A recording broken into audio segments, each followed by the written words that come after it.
Doctor صاحب میں توجہ دلانا چاہ رہا ہوں، میرے دوست ڈاکٹر محمد نعیم انور صاحب یہاں پر موجود ہیں.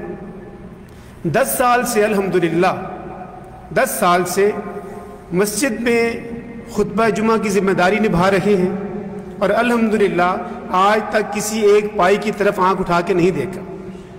تو یہ دلالت ہے کہ آج کے دور میں 10 سال تک کوئی بندہ ایک ذمہ داری کو بغیر کسی مالی مفاد کے ادا کرے. اللہ تعالیٰ ان کے ارادوں میں برکت عطا فرمائے. میں ملتمس ہوں ڈاکٹر محمد نعیم انور صاحب سے کہ آج کی رات کے حوالے سے ہمیں اپنے خیالات سے نوازیں.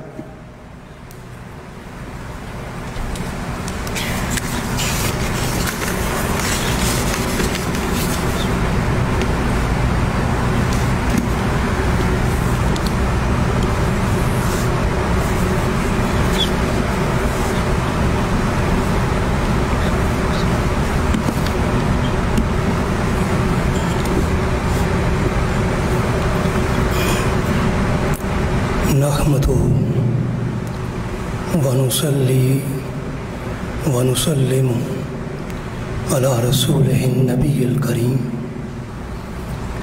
أما بعد فأعوذ بالله من الشيطان الرجيم بسم الله الرحمن الرحيم ففروا إلى الله صدق الله العلي العظيم وصدق رسوله النبي الكريم. محترم المقام وائس چانسلر صاحب، محترم ڈین صاحب، معزز اساتذہ اور محترم و مکرم سامعین و حاضرین اور ناظرین، اللہ رب العزت کا فضل و احسان اور اس کی توفیق خاص ہے کہ ہم رمضان المبارک کے اس آخری عشرے میں ختم قرآن کی اس بابرکت مجلس میں اور رحمتوں اور سعادتوں والی ان گھڑیوں میں اللہ کے حضور حاضر ہیں. باری تعالیٰ ہم سب کی حاضری اپنی بارگاہ میں قبول و منظور فرمائے. مجھے مختصر وقت کے لیے جس موضوع پر اظہار خیال کرنا ہے وہ قرآن حکیم کی یہ آیہ کریمہ ہے، فَفِرُّوا إِلَى اللَّهِ، لوگو اللہ کی طرف بھاگو، رب کی طرف آ جاؤ. حاضرین گرامی قدر، کووڈ-19 کی وجہ سے ساری دنیا ایک پریشانی میں، ایک تکلیف میں، ایک اذیت میں مبتلا ہے.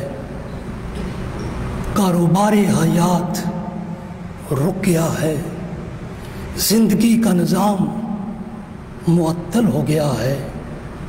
وہ زندگی جس میں وقت کو ہر کوئی پریشان ہوتا تھا، وقت کی کمی کا رونا روتا تھا، مصروفیات کا انبار تھا، آج انسان کے پاس وقت ہے جس کے پاس ایک لمحہ بھی بیٹھنے کو میسر نہ تھا. ہر وقت حرکت ہی حرکت آج وہ گھروں میں محدود ہو گیا ہے. جس کا کاروبار نہ دن کو ختم ہوتا تھا نہ رات کو ختم ہوتا تھا، جس کو سونے کے لیے بھی وقت میسر نہیں تھا، آج اس کی زندگی کا پہیہ رک گیا ہے.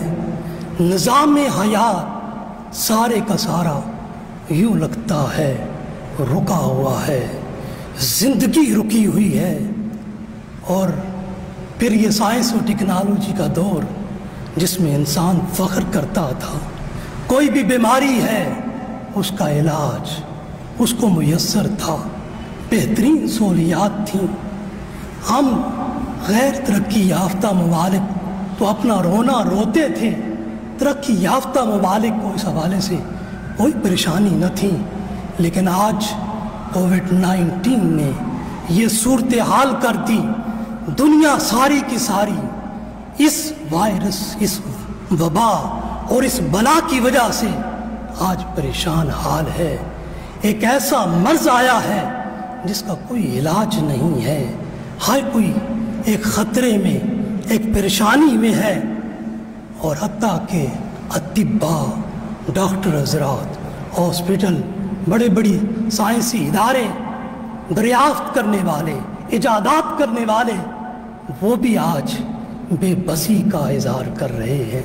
ایک ایسا مرض آیا ہے جس کا کوئی علاج نہیں، لیکن یہ مرض ہم سب کو متوجہ کرتا ہے کہ ایک ہی ذات ہے جو تمہیں اس مرض سے بچانے والی ہے اور اس وبا اور اس بلا کا خاتمہ کرنے والی ہے۔ وہ قرآن کی نظر میں فَفِرُّوا إِلَى اللَّهِ، اللہ کی طرف آ جاؤ، جاؤ إِلَىٰ رَبِّكُمْ، اپنے رب کی طرف آ جاؤ، وہی تمہیں اس مرض سے، اس بلا سے اور اس مصیبت سے تمہیں بچانے والا ہے۔ حاضرین گرامی قدر، دوسری بات سوچنے کی یہ ہے، یہ مصیبت جو وبا کی صورت میں ہمارے سامنے آئی ہے، ہماری زندگیوں میں آئی، یہ کیوں آئی؟ وبائیں کیوں آتی ہیں؟ بلائیں کیوں آتی ہیں؟ مصیبتیں کیوں آتی ہیں؟ قرآن حکیم اس حوالے سے ہماری رہنمائی کرتا ہے، وَمَا أَصَابَكُم مِّن مُّصِيبَةٍ فَبِمَا كَسَبَتْ أَيْدِيكُمْ وَيَعْفُو عَن كَثِيرٍ۔ فرمایا جو مصیبت بھی تمہاری زندگیوں میں آتی ہے، یاد رکھو فَبِمَا كَسَبَتْ أَيْدِيكُمْ، وہ تمہارے ہی اپنے اعمال کی وجہ سے، تمہاری اپنی بدعمالیوں کی وجہ سے، برے اعمال کی وجہ سے، برے افعال کی وجہ سے، وہ تمہارے ہی کسی نہ کسی عمل کا نتیجہ ہے کہ وہ وبا آئی ہے، وہ بلا آئی ہے۔ اس لیے یہ وبا، یہ بلا بھی ہمیں کہتی ہے فَفِرُّوا إِلَى اللَّهِ، آؤ رب کی طرف آ جاؤ، اپنے مولا کی طرف آ جاؤ۔ اور اس بلا اور وبا نے آج ساری دنیا کی صورتحال یہ کرتی ہے کہ ہم دیکھتے ہیں، اور قرآن کی نظر میں جب دنیا کو دیکھتے ہیں تو صورتحال یوں نظر آتی ہے، ظہر الفساد فی البر والبحر، ہر طرف بحر میں خشکی اور تری میں، بر و بحر، ہر طرف ایک فساد اور ایک زندگی کا نظام رکا ہوا نظر آتا ہے۔ اس بلا اور وبا نے انسانی زندگی کو اپنے قبضے میں لے لیا ہے، انسانوں کو اپنے نرغے میں لے لیا ہے۔ آج انسان کے سارے علوم بھی اور ساری ٹیکنالوجی بھی اس وبا اور بلا کے سامنے اپنی بے بسی کا اظہار کر رہی ہے۔ تو حاضرین گرامی قدر، یہ وبا اور بلا ہمیں متوجہ کرتی ہے فَفِرُّوا إِلَى اللَّهِ، اللہ کی طرف بھاگو، اللہ کی طرف رجوع کرو۔ اور پھر رمضان المبارک کی یہ بابرکت ساعتیں، اور بالخصوص یہ رمضان المبارک کے آخری عشرے کی یہ راتیں، اور ان راتوں میں سے ایک رات لیلۃ القدر ہے، جس کو فرمایا خیر من الف شہر، یہ 1000 مہینوں کی راتوں سے بھی افضل رات اللہ نے اس رمضان المبارک کے دامن میں رکھی ہے۔ یہ رمضان المبارک بھی اسی بلا اور اسی وبا کے موسم میں آیا، لیلۃ القدر کی ساعتیں بھی اسی بلا اور اسی وبا کی ساعتوں میں ہمارے پاس آج ہمارے دروازے پر دستک دے رہی ہیں۔ تو حاضرین گرامی قدر، ہمیں لیلۃ القدر کی تلاش کرنی چاہیے۔ رمضان المبارک کی ان آخری 10 راتوں میں کوئی ایک لیلۃ القدر رسول اللہ صلی اللہ علیہ وآلہ وسلم کے فرمان کے مطابق ہے، اور اسی رات میں اللہ رب العزت نے اِنَّا أَنزَلْنَاهُ فِي لَيْلَةِ الْقَدْرِ کی ساعتیں بھی، برکتیں بھی ہمیں عطا فرمائیں کہ اپنا آخری کلام لیلۃ القدر کی ساعتوں میں ہمیں عطا فرمایا ہے۔ ہمیں اس رات کو تلاش کرنا ہے۔ اور لیلۃ القدر کیا ہے؟ فرمایا وما ادراک ما لیلۃ القدر، تمہیں کیا معلوم لیلۃ القدر کیا ہے؟ تو حضرتین گرامی قدر، القدر کا معنی خود قرآن حکیم کی دوسری آیہ کریمہ ہمیں یہ سمجھاتی ہے کہ قدر کیا ہے۔ فرمایا وما قدر اللہ حق قدرہ، فرمایا کہ اللہ کے بندوں نے اپنے رب کی قدر اس طرح نہ کی جس طرح ان کو زندگی میں اپنے رب کی قدر کو جاننا چاہیے تھا۔ اپنے رب کی عبادت نہ کر سکے، اس کی تعظیم نہ کر سکے، اس کے اسماء الحسنی کے ذریعے اس کی پہچان نہ کر سکے، اس اپنے خالق کو، اپنے مالک کو، اپنے رازق کو اور اپنے ہر سبب پیدا کرنے والے کو، اس رب کو یہ پہچان نہ سکے۔ اس نے نعمتوں کی کثرت ادا کی، لیکن وما قدر اللہ حق قدرہ، انہوں نے اپنے رب کی قدر نہ کی۔ اس لیے یہ لیلۃ القدر کی ساعتیں بھی ہمیں کہتی ہیں فَفِرُّوا إِلَى اللَّهِ، اللہ کی طرف بھاگو، اللہ کی طرف آ جاؤ، اللہ کی طرف رجوع کرو۔ اللہ کی طرف رجوع کرنا وَفِرُّوا إِلَى اللَّهِ ہمارے لیے زندگیوں میں کیوں ضروری ہے؟ اس لیے ان اللہ لقوی عزیز، وہ سب سے بڑا طاقت رکھنے والا ہے، اس کی طاقت کے برابر کسی کی طاقت نہیں ہے۔ ہمیں اس طاقت والے رب کے ساتھ خود کو قائم اور دائم کرنا ہے۔ جب اس کی طاقت ہمارے شامل حال ہوگی، کوئی بلا، کوئی وبا بھی ہمیں گرا نہیں سکتی، اور یقیناً اس کی طاقت ہی ہمیں پہنچانے والی ہے۔ اور ہر چیز اس دنیا میں جو ہو رہی ہے اس کے امر سے ہو رہی ہے۔ اس لیے فرمایا قل ان الامر کلہ للہ، جو کچھ بھی اس کائنات میں ہے اس کے امر سے ہے، اس کے امر کے بغیر کچھ بھی نہیں ہے۔ تو جب امر اس کا ہے، خلق کس کی ہے؟ فرمایا خلق بھی الا لہ الخلق، یہ ساری مخلوق اسی کی ہے، اسی پیدا کرنے والے رب کی ہے۔ وَلَهُ الْأَمْرُ، امر بھی اس کا ہے، خلق بھی اس کی ہے، امر بھی اس کا ہے۔ اس لیے فَفِرُّوا إِلَى اللَّهِ، آئیے اللہ کی طرف متوجہ ہو جائیں۔ بِيَدِكَ الْخَيْرُ، اس لیے کہ ہر خیر اس کے ہاتھ میں ہے۔ إِنَّكَ عَلَىٰ كُلِّ شَيْءٍ قَدِيرٌ، اے مولا تو ہی ہر چیز پر قادر ہے۔ اور فَفِرُّوا إِلَى اللَّهِ، اللہ کی طرف بھاگنا کیوں ضروری ہے؟ اللہ کی طرف آنا کیوں ضروری ہے؟ اس لیے کہ ہم جس زندگی پر ناز اور فخر کرتے ہیں، اس زندگی کی حقیقت کیا ہے؟ دو کلموں میں قرآن حکیم نے اس کو بیان کر دیا، اِنَّا لِلَّهِ وَإِنَّا إِلَيْهِ رَاجِعُونَ، ہم رب کی طرف سے آئے ہیں، ہمارا سفر ادھر سے ہے، جانا بھی ہمیں ادھر ہی ہے۔ وَإِنَّا إِلَيْهِ رَاجِعُونَ، اس لیے فَفِرُّوا إِلَى اللَّهِ ہماری زندگیوں میں لازمی ہے، ضروری ہے۔ تو حاضرین گرامی قدر، آخر پر فَفِرُّوا إِلَى اللَّهِ کے تحت میں لاہ عمل قرآن جو ہمیں دیتا ہے اس کا ذکر کر کے بات اپنی ختم کرتا ہوں۔ فَفِرُّوا إِلَى اللَّهِ کی پہلی صورت یہ ہے، آج اس کووڈ-19، اس کرونا وائرس سے، اس بلا سے، اس وبا سے ہمیں بچنا کیسے ہے، اس کا پہلا ضابطہ ہمیں قرآن یہ دیتا ہے، یا ایھا الذین آمنوا اذکروا اللہ ذکرا کثیرا۔ ارشاد باری تعالیٰ ہے، اے ایمان لانے والو، اہل ایمان سے بطور خاص اذکروا اللہ ذکرا کثیرا، اللہ کو کثرت سے یاد کیا کرو، اللہ کو کثرت سے یاد کرو۔ 5 وقت تو ہمیں فرض کی حد تک رب کو یاد کرنا ہے، نماز پنجگانہ کو ادا کرنا ہے، تو کثرت کے ساتھ لمحہ لمحہ کائنات کی ہر چیز اگر ہم دیکھیں، ہر چیز اللہ کی مخلوق ہے، لیکن ہر طرف صدائیں اور یہی آوازیں ہیں، سبح للہ ما فی السماوات و ما فی الارض، زمین و آسمان کی ہر چیز اللہ کی تسبیح کر رہی ہے، اللہ کی تحمید کر رہی ہے، تحلیل کر رہی ہے، ذکر الہی میں مصروف ہے۔ ہم بھی اللہ کے ذکر میں مصروف ہو جائیں، کوئی لمحہ بھی یاد الہی سے غفلت میں بسر نہ ہو۔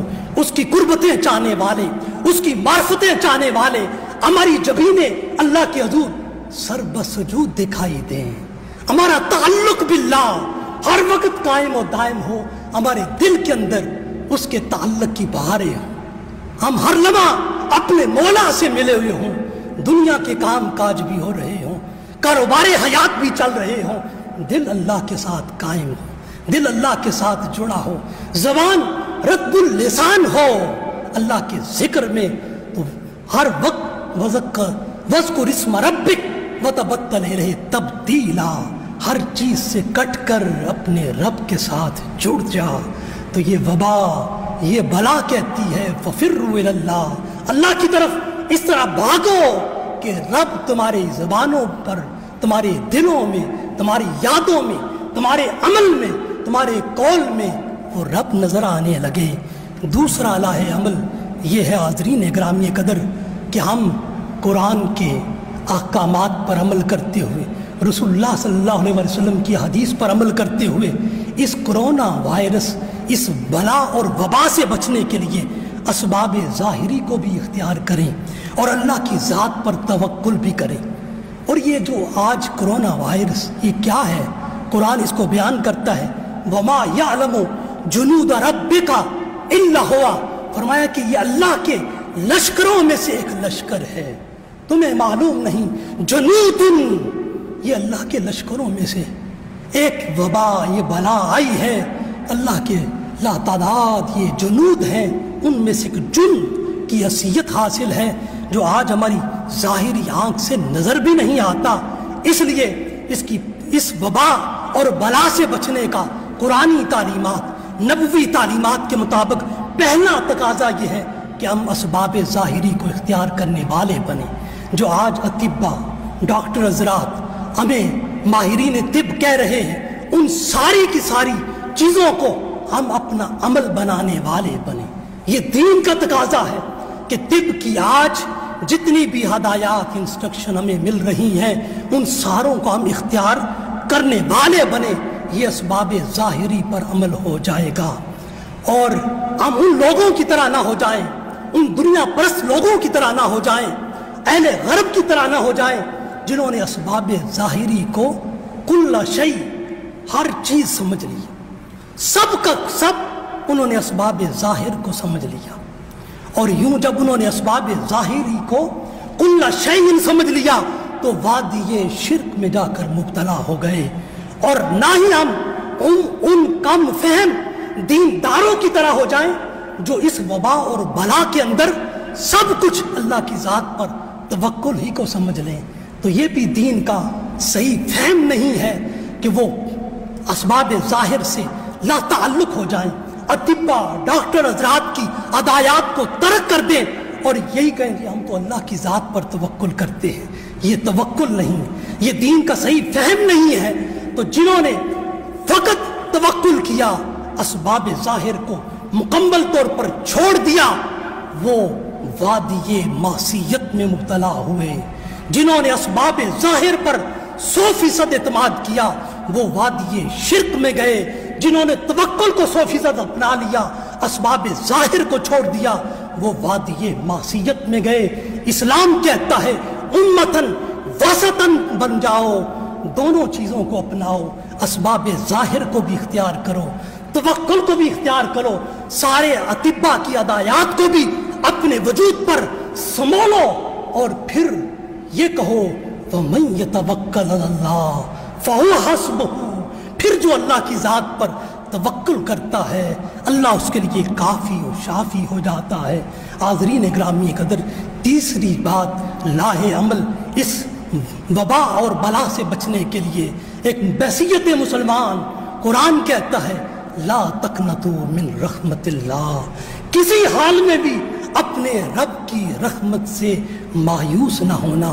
اس بلا کے اور اس وبا کے جتنے شدید سے شدید حملے ہوتے چلے جائیں، ایمان ہمارا اللہ کی ذات پر بڑھتا چلا جائے، اللہ کی رحمت پر بھروسہ پہلے سے بھی بڑھتا چلا جائے، ہمارے اندر ایمان قوی اور مضبوط ہوتا چلا جائے۔ وہ رب گارنٹی دے رہا ہے، فرمایا کسی حال میں بھی کبھی بھی میری رحمت سے مایوس نہ ہونا، ہر وقت میری رحمت کا طالب بن کر رہنا، میری رحمت تیری دستگیری کرے گی، اس بلا اور اس وبا، اس پریشانی، اس اذیت میں تمہیں سنبھالا دے گی۔ حاضرین گرامی قدر، چوتھی اور آخری بات، اس کلاہ عمل، اس وبا اور بلا سے بچنے کے لیے ہمارے پاس وہ دعا کی صورت میں ہے۔ ہمارے ہاتھ جو کبھی اللہ کی بارگاہ میں نہیں اٹھے، اب وہ اٹھنے چاہیے۔ ہم ہر لمحہ ہر لحظہ اللہ کی بارگاہ کی طرف متوجہ رہیں اور اس کی رحمتیں طلب کرتے رہیں، اس کی نصرت طلب کرتے رہیں، اس کی قربت طلب کرتے رہیں، اس کی معرفت طلب کرتے رہیں۔ دعا میں اپنے مولا کو یاد کرنے والے بن جائیں۔ ہر لمحہ ہم اپنے رب کی بارگاہ میں ہاتھ پھیلائے ہوئے نظر آنے لگے۔ وہ رب کہتا ہے، اے بندو، اے مجھے ڈھونڈنے والوں، مجھے کہاں ڈھونڈتے ہو؟ فإنی قریب، میں تو تمہارے قریب ہوں۔ وَإِذَا سَأَلَكَ عِبَادِي عَنِّي فإنی قریب، میں تو تمہارے قریب ہوں۔ وہ رب جو ہمارے قریب ہے، اب ہمیں ڈرنا کس چیز سے؟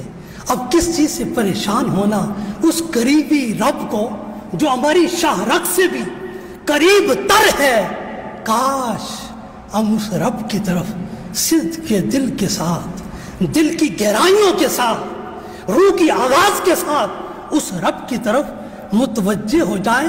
اور وہ اعلان کرتا ہے اور فرماتا ہے، وَمَا كَانَ عَطَاءُ رَبِّكَ مَحْظُورًا، اس کے رب کی عطا، اس کی کرم نوازیوں کا سلسلہ فرمایا ختم نہیں ہوا، اس کی عطا کا سلسلہ جاری ہے۔ جس طرح عہد رسالت وہاب میں، عہد صحابہ میں اور قرون اولیٰ میں اس کی عطاؤں کی بارش ہوتی رہی ہے، وہ رب آج بھی اپنے کرم سے ہمیں عطا کر رہا ہے۔ اس لیے ہم دعا کے ساتھ ہاتھ اٹھا کر، بغیر ہاتھ اٹھائے، دعا دل کا ارادہ ہے، اپنے مولا کی طرف متوجہ ہو جائیں اور دعا کریں تو رب اس بلا سے، اس کرونا وائرس سے ہمیں چھٹکارا دینے والا لیلۃ القدر کی ان ساعتوں میں، رمضان المبارک کے ان ببرکت لمحات میں، بشرطے کہ ہماری پکار میں صدق ہو، ہماری پکار میں للحیت ہو، ہماری آواز کے اندر صرف اور صرف اس کی طلب ہو، لوجہ اللہ ہو، تو یقیناً ہماری جب بھی یہ دعا اس کی حضور جائے تو اس میں یہ الفاظ ہوں، اللہم انک عفو، اے مولا ہم گناہ گار سہی، ہم نے زندگی میں گناہ کیے ہیں، اگر ہمارے گناہ ہیں وہ رکاوٹ بن رہے ہیں ہماری دعا کی قبولیت میں، تو مولا انک عفو، تو معاف کرنے والا ہے، تو تحب العفو، اور تو سب سے زیادہ اپنے بندوں کے عمل میں سے معافی کو پسند کرتا ہے۔ مولا آج ہم نے معافی کے لیے ہاتھ اٹھائے ہیں، ہمیں معاف کر دے، ہم سے درگزر کر یا اللہ ساری انسانیت سے، اپنے بندوں سے جو تجھے مانتے ہیں، جو تجھ پر ایمان لاتے ہیں، جو نہیں بھی ایمان لاتے، مولا تو ان پر ایمان نہ لا کر بھی تو ان کو پال رہا ہے، تو ان کا خالق ہے، تو ان کا رب العالمین ہے، ان کو عطا کر رہا ہے، مسلمانوں کو بھی عطا کر رہا ہے، غیر مسلموں کو بھی عطا کر رہا ہے۔ بندے تو مولا تیرے ہیں، یا اللہ ساری انسانیت سے اس وبا کو، اس بلا کو اٹھا دے۔ مولا انسانی کاوشیں ختم ہو گئیں، ہم نے اپنی بے بسی کا اعتراف کر لیا، ہم عاجز ہیں، عاجز ہیں، عاجز ہیں۔ مولا تیری بارگاہ میں آ گئے ہیں، اب کرم کا دروازہ کھول دے، اب اپنی رحمتوں کا دروازہ کھول دے۔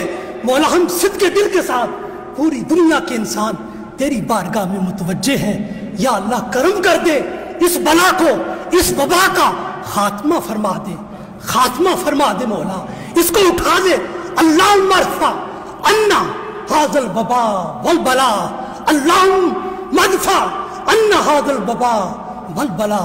مولا اس وبا کو، اس بلا کو دور کر دے، مولا اس بلا کو، اس وبا کو دور کر دے، مولا اس وبا کو، اس بلا کو دور کر دے۔ اللہ رب العزت ہمارا یہاں پر بیٹھنا اپنی بارگاہ میں قبول و منظور فرمائے، اور اس بلا اور وبا سے ہمیں خلاصی عطا فرمائے۔ وآخر